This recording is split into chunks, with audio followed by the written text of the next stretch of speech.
Then we have Combat Frenzy snapshotted to Twisters only. Only have to pay for it on the other side, which again, I'm already not paying for the companion over here, and I get bonus spirit from the offhand. Then we got Cast on Crit. Through Siphon Elements slot here, this will give me Cold and Lightning Infusion. Lightning will give me not only the extra flat fire, but also the extra flat lightning that is now baked into Flame Wall if you infuse it with lightning.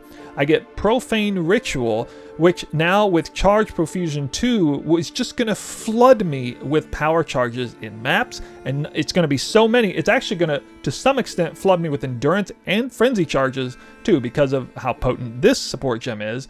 And then Ice Nova here as a backup in case I don't actually get the Chilled Ground from the companion. Every once in a while, Ice Nova will pick up the Cold Infusion and grant me Chilled Ground right under my feet, periodically, constantly. And the crazy thing is, Twisters leech so much mana that this essentially my mana bar doesn't move. I don't even need a reduced price, I can just get more energy. And this entire Cast on Crit link will still work even though I can't pay for it in the first spirit setup. Siphon Elements and Combat Frenzy in particular snapshot on the Twisters. And so that's just such an insane amount of extra power to get all those spirit gems involved, but really only pay for what, like a little over half of them? What is going on, guys? It's Snoo. Thanks for tuning in. As you can see, we got a banger of a tech video for you today. All kinds of crazy tips, tricks that you can use through weapon swap. Things far beyond my imagination when I was conceiving how all this would play out in the beginning of the league. It was obvious you could throw in two different weapon archetypes. Maybe you could use the same weapon, make one side go fast, one side do a lot of damage. That's easy enough to understand. I had no idea before jumping into this league the extent that you could abuse the, clever use of game mechanics.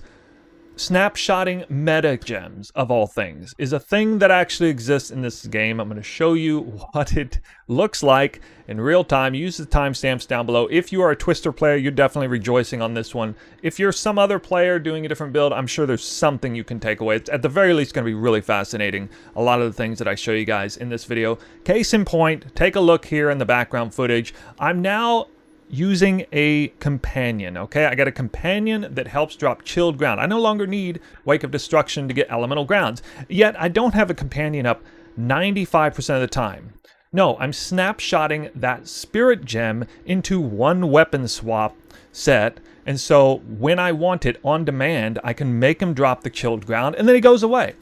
And then I can use spirit on the other side for the other setup in a totally different way. That's just one example. And there's so much more, and so now we're going to get into it. Here's the bulk of the video.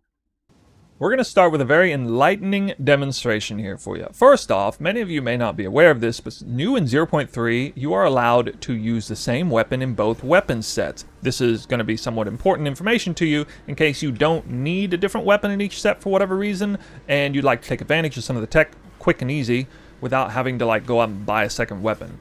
So I have a spear in my weapon set 1. It allows me to whirling slash very quickly because I have assigned all of weapon set 1 points to speed, and I have dance with death, and I'm not using an offhand, and so I got all kinds of skill speed, and that's why I'm able to move so fast. We figured all this out in a recent video. Let's say, for example, I want to assign this very same weapon to skill slot 2. Well, I press X on the hotkey, and then I scroll over to 1 where it has a lock symbol, and I right click, and now it's magically populated up on the back end to the second weapon set. Why would I want to do that? Well, maybe I want the weapon set 2 to focus more on damage, like these points here, or these points here, or these points right here. And so I'm taking advantage of weapon swap points, and all that's pretty conventionally understood by a lot of the player base. However, what isn't very well understood is all you can do with this. So here I have 100 extra spirit, some damage is extra lightning, which is good. That's a whole lot of extra power that I can do with. Let's say I want to run a whole bunch of spirit gems, but, I need some room. I need some extra room in my spirit, so I need to see if there's a way that I can assign spirit gems specifically to weapon slot 2, do it intuitively, and lose essentially no value for doing it. Well, that is evidently the case. Let's take Combat Frenzy, for example. I have a minion And this minion drops chilled ground in combat. It makes my twisters freeze enemies. Now you would think if I have combat frenzy, if I don't have enough spirit to run it on both weapon sets, which is the case right now, that's a problem, right? Because I'm spending most of my time whirling slash, so I'm not going to get frenzy charges there. I wanted to make a quick note and just reveal to you that called shots is turned off, and I have 0 ways to acquire frenzy charges in this demonstration except through combat frenzy. Now if I go through here and I get my chilled twisters, I got frenzy charges. Okay, I move them. I was already back in weapons set 1. Here, I'll even open this up so you can see this. No frenzy charges. And then I've switched back over. Let's see if we can make it even more obvious.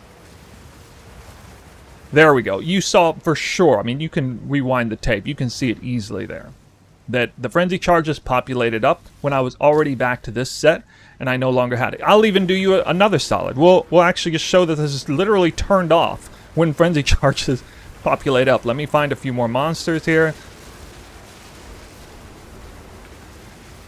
I mean, there it is. It showed up way after the fact. They just showed up. Wow, 3 frenzy charges randomly. Congratulations. You did nothing for that.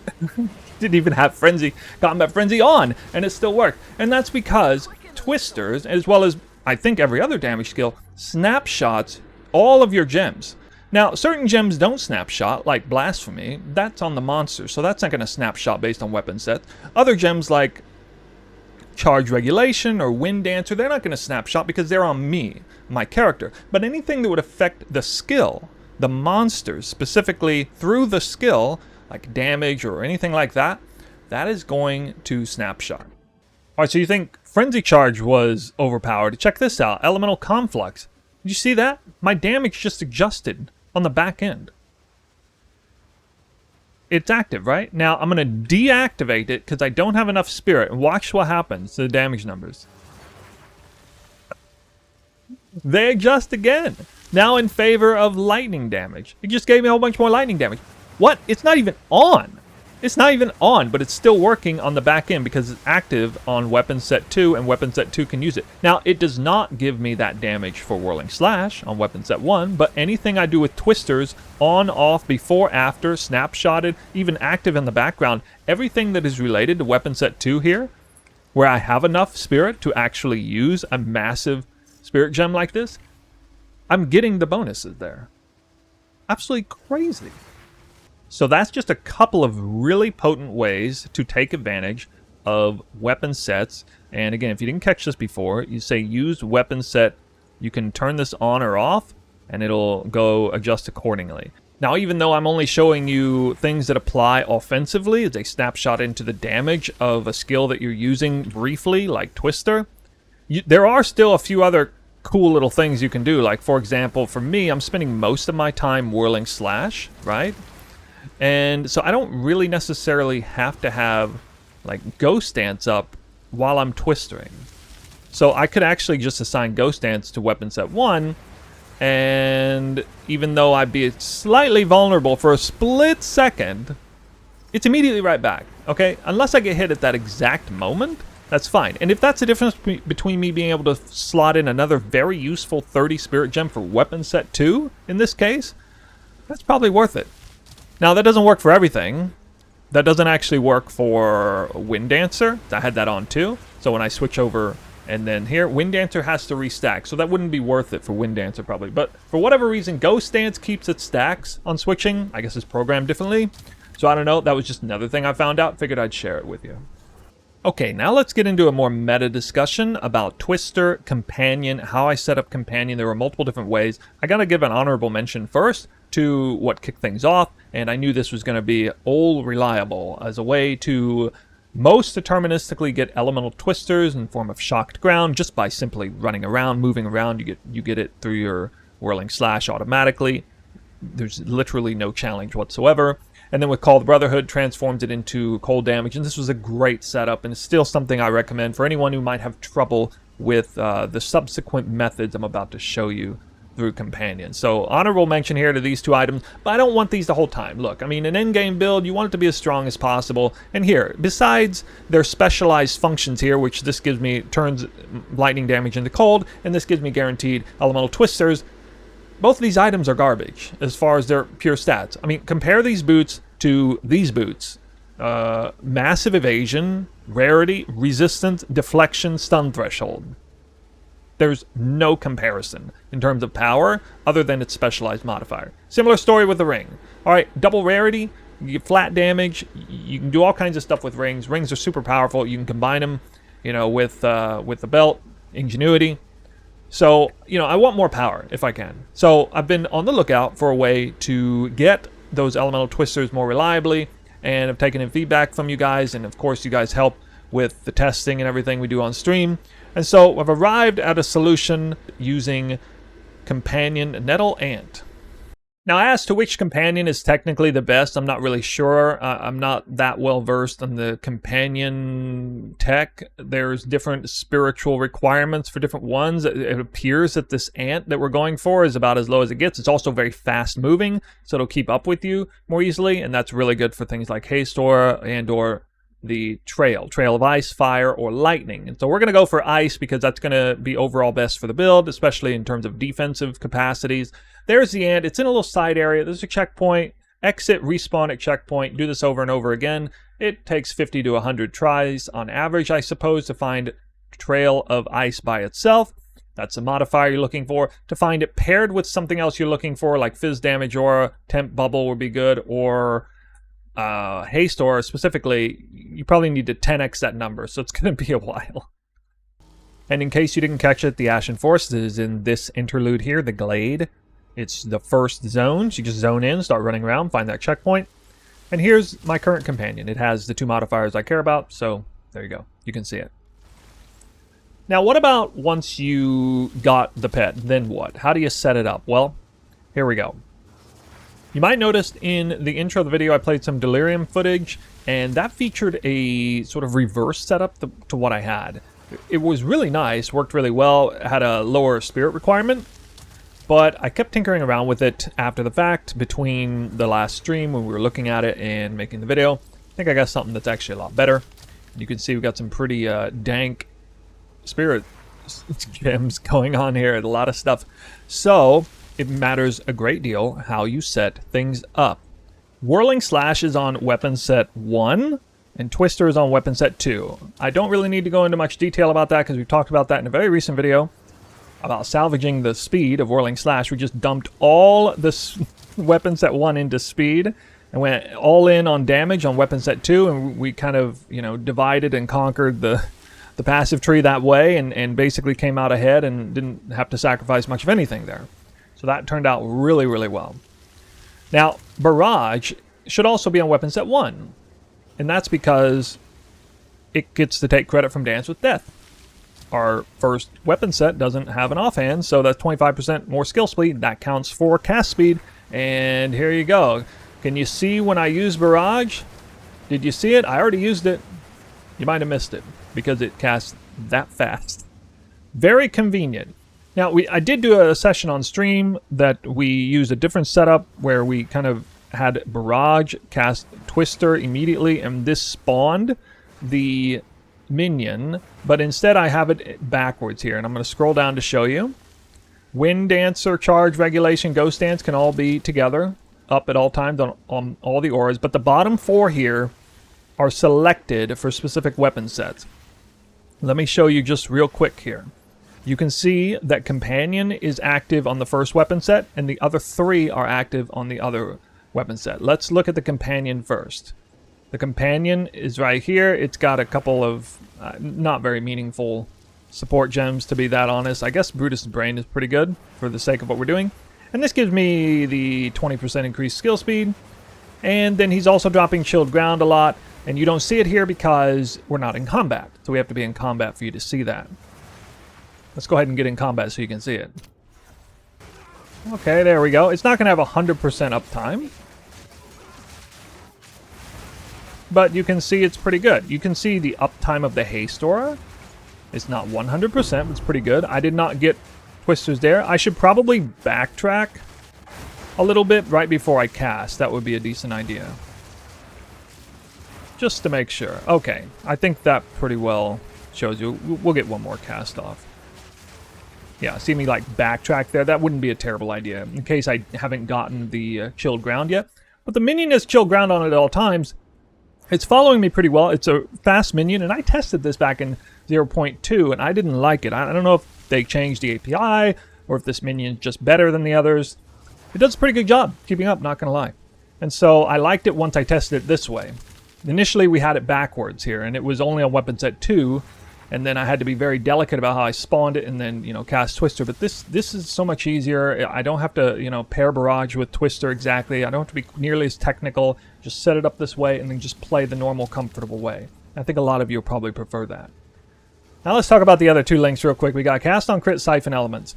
Siphon Elements for the earlier endgame setup for this is kind of a luxury thing. This requires a double unset ring. I would mandate you get at least one unset ring so you can run Cast on Crit, and you still have Spirit to spare. This will give us Flame Wall, projectile damage. 25 to 38 added. Pretty nice. Not too bad. Oh yeah, also add lightning damage too, if you have lightning infusion through Siphon Elements, which you would. Not to mention, Ice Nova will give you chilled ground as a backup for the minion. If it fails you in some way, you can get cold remnants as well. It's not reliable on bosses though, so we still need the minion. Here's a real good one though. Profane Ritual. You're just absolutely dunked in power charges. And it gets even better. Charge Profusion. You get all the charges, not just power charges. So really, really nice. I feel like this made it worth using a Cast on Crit. It was a toss-up between this or... forgetting the name of that gem. Here it is. Elemental Conflux. Elemental Conflux would be pretty strong here. So, I mean, you can make your choice. If you want to do Elemental Conflux instead, they cost the same. You can afford them both because we're very conveniently and intuitively setting our Spirit Gems to certain skill slots. So we're maximizing our Spirit pool as much as we possibly can. What does it take as far as gear to do this setup? Well, you need 59 Spirit. You've heard me say this number in the Discord. 59 Spirit is the magic number. I'm trying to look at this now and divide this a little bit from an early endgame to a late endgame. I'm kind of trying to back it up in my mind a bit because I know a lot of people don't have, you know, dozens, hundreds of divines to, you know, get the most amazing chest ever with 59 Spirit on it. Something like that. But you have many other pieces you've already moved on from the boots and stuff, so it would be nice if it was very convenient to get the Spirit. Well, here it is. Super convenient. You don't even need it on gear aside from Beacon of Azus and this Spirit here. So long as Beacon has 14 or 15 Spirit on the implicit, that will hit the mark. That's all you need. I was running Blasphemy, as several of you know, until the last second. Critical hits ignore enemy monster elemental resistance is a competitive attribute to that, and so if you run this, you don't run that. You don't run both at the same time. And so this is also unlocked Cast on Crit indirectly. I had a whole bunch of free Spirit floating as well, and so that was another reason why I went ahead and did all this, because it's just so much Spirit right here. And so it's really nice because we get the shock from the offhand to get the shock influx and everything. We're still shocking enemies even though we're doing cold damage, and that's really nice. And you might have some, you know, flat lightning on a ring like this, so it works really nice.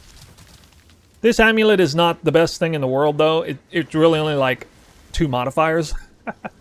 So in the end, we'll run Rakiata's Flow, and it will replace Prolonged Duration, and probably going to go with Yoke of Suffering. That's what I got right now in the guide. But that's it. That's how I've set it up. This is new information. I know it's a little bit reverse from what I showed on stream recently, but this is really nice because I don't have to think about the Spirit on gear. I don't have to think about technically how I'm playing. I can just kind of just do it, and it's going to work pretty well. Occasionally, I might think about where my minion is just to make sure I get the proper whirling slash, but it's not the end of the world. If you cast Twisters without chilled ground occasionally, it's fine. Even back when I was doing Cast on Crit Frostbolt, when that worked, that wasn't 100% uptime actually. Okay, you guys know what this is. It's yet another build update. Honestly, a major build update. I don't know what to tell you. This is just...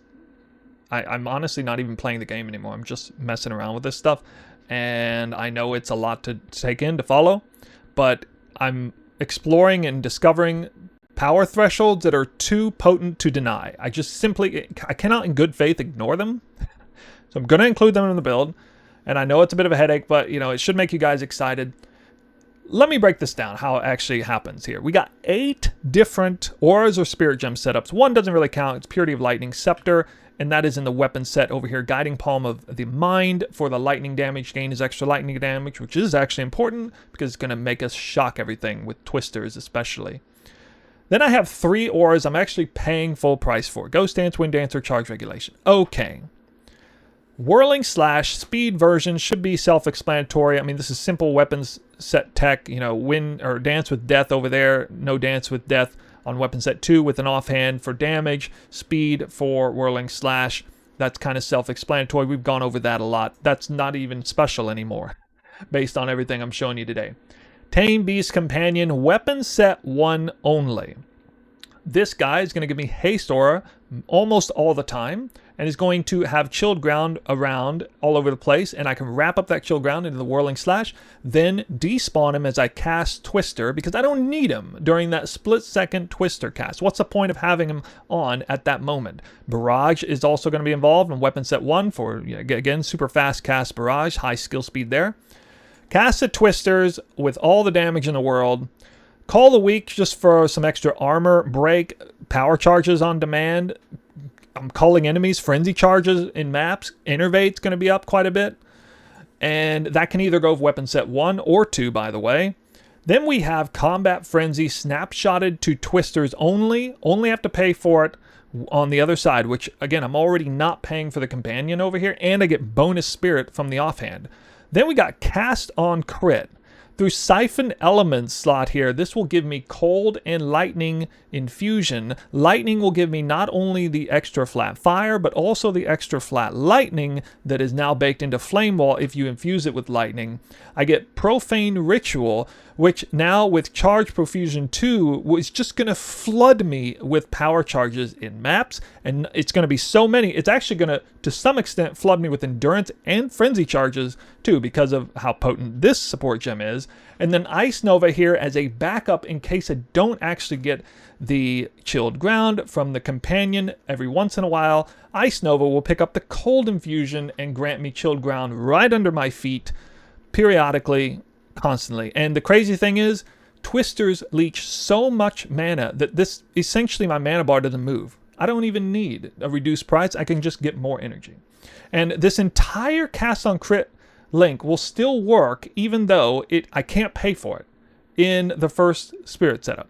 Siphon Elements and Combat Frenzy in particular snapshot on the Twisters. And so that's just such an insane amount of extra power to get all those spirit gems involved, but really only pay for what, like a little over half of them? I mean, I don't know what else to say. That's absolutely nuts. Nutty amount of power. So yeah, that's kind of how this plays out at the very end. Now, one thing I want to bring your attention to especially is that we have 2 separate in-game crit dual spear versions. It's because I've actually gone ahead of time and really understood and seen what the future of the build is going to look like in its most refined form. We're getting to a really refined state now in the build. And so what I had before in the setup before still didn't really include any super expensive item. I think the most expensive item was maybe like 1 divine. Basically what I did is I took that entire setup and shoved it over to the early in-game crit version. Also removed like any halfway expensive thing. Like I removed the metamorphosis stuff. So this would be a new section that you kind of ease into if you're leveling into it. I still didn't mess with like the hollow palm stuff as far as like leveling, super early campaign leveling. It's whatever. This is kind of the early in-game, just getting into maps. So that's what this looks like. The super late in-game version, now looking at a Walker of Wilds combined with... I couldn't even believe this. I didn't show this to you in the map. Actually, let me show you real quick. Somebody in the Discord brought this to my attention. Time Lost Jewel with Notables Effect Increase. Up to 25%. Actually works with flat crit. I could have swore I tried this before and it rounded down completely. Not only does it work with things like flat crit, it obviously works conventionally with the other ones that you would think it does. it also works with the same notable it's baked into. In this case, the other super important mod. 5% increased skill effect duration becomes 6 in 1, 2, 3, 4, 5, 6, 7, 8, 9 places. 9 places. And so that is in part how we're able to afford the swap from persistence in the Twister link to Rakiata's flow. Because we're actually getting a huge amount of skill effect duration here, just baked into it. And then obviously an extreme amount of power here with gain is extra fizz, a whole bunch, so much damage, days on hit, increased duration of charges because still be halfway decent. Skills count, not removing charges, but count as consuming them is here. This is like a luxury mod you don't even get anymore. Increased aura magnitude actually matters for the blasphemy setup, otherwise not so much. And then this is a really powerful notable as well. And a medium ring does reach everything you can reach. You don't get an extra advantage from a large ring. Okay, it's just you just need medium or above to hit this to hit fervor and material solidification, I think. So yeah, while I certainly am a big fan of Crimson Assault, it's very cheap. Definitely a great interim because I mean this one is not cheap. It's high demand. It's many divines. Crimson Assault's still really good. Much less than a divine. You get the Frenzied Bear. I missed this one. This one actually was amazing. Wary dodging here with a high evasion character. Unleash Fire was good. You get the really strong one here. Multitasking and then Careful Consideration is good. So highly recommend Crimson Assault if you can't afford this whole setup yet. You can kind of ignore these or you can path up to them in the meantime if you want. I wouldn't path to the things over here, but you might path into Stupefy and Dizzying Hits. Could probably be worth it from here. But anyway, yeah, that's new stuff, new toys. This is all staying the same. A little bit of extra power here. The guide does not allow me to put weapons set points into any sort of specialized ring stuff. So these are actually supposed to be weapon set 2 points right here. I can't do that. So it doesn't 100% represent my build. You can check my profile on PoE Ninja to see the difference there. Yeah, and then the jewels are here as well. Just to let you know, Time Lost Sapphire, it can be Ruby as well. Ruby can also have these exact same mods, and then you want one more useful one. I have AoE, but you know there are other mods that you could have. You really only want ones that focus on notables though. From Nothing, Walker of the Wilds, very expensive. Headhunter, very expensive. Then we have Rakiata's Flow, very expensive. Okay, those are some really big expensive items in the build now. But it's becoming much more fleshed out. Need 2 unset rings at the very end to run Siphon Elements, but if you only have 1, you can just drop Siphon Elements and lose a little bit of potency there. The gloves don't feature the mod that they're supposed to because Desecrated mods still don't show up in the guide. I think you guys know which one that is. And then yeah, Guiding Palm of the Mind isn't quite populated properly here. Everything else should check out. And yeah, it's pretty exciting. Pretty exciting update. I mean, hell, I say this, but who knows really. I say I don't foresee any other major changes coming up in the near future. But I feel like I'm just going to have shoe in mouth if I say that. Oh, well, I'm saying it anyway. Well, there you go. Better late than never. So that is the update as it currently stands. Those of you who are sitting on a bunch of currency, I know are going to be pretty excited to get some of those items. I'm quite certain you're going to feel the power increase from all that I just showed you. The cast on crit, Siphon Elements is definitely a cool setup that it was testing and seeing how all that would work. I think it's definitely going to be good. Some of you already told me Rakiata's Flow is pretty strong for the build. I think it's a little overrated though because again, we do most of our damage is split between physical and the other elements. So don't, you know, get too bent out of shape if you can't afford that. That's probably should be the last upgrade that you focus on, or maybe Headhunter. You can use Ingenuity in the in-between times, or it's a great way to just flesh out your resistances with a rare belt. But we have more gear available to us, new ring, boots, and so it's easier to get rarity. Some of you talked about having 200 rarity already. A lot of you guys are farming like crazy. I'm actually behind on the farming right now because I'm spending way too much time making videos and testing stuff for you guys. So I hope you like it. I hope you appreciate it. Honestly, it's fun as all get out. I love this stuff. I like this even more than like just playing the Path of Building game because it's like real in-game testing, having all these eureka moments. So much fun. I wish other people did more stuff like this and focused on the game this way. I know a lot of people just want to get in there and grind and play. I really like doing this kind of thing, so it suits me well. to bring videos like this to you. Huge tech video for weapon sets, assigning the different sets, swapping, getting extra value, just slamming in all kinds of extra spirit gems that you normally can't afford, getting virtually no downside from doing so. Absolutely crazy. I don't know if this is all working as intended, but to me it's a whole lot less game breaking than, say, throwing a bunch of auras in your free, you know, a Purity of Fire aura or something like that you get through, you know, the Scepter. That's actually a lot more ridiculous than any of the things I showed you, I think. So who knows, it's probably here to stay for now. Maybe it's exactly what the game developers had in mind.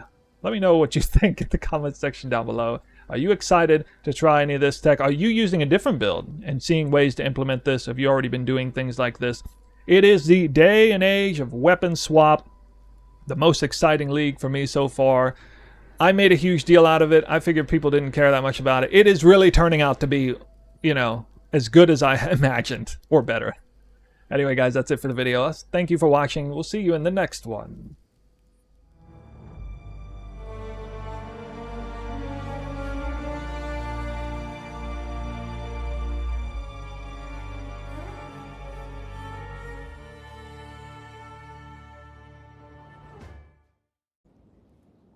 An attack. I'm spazzing. There you go. Oh my god. What? I can't control that. I can't control that, dude. What the heck?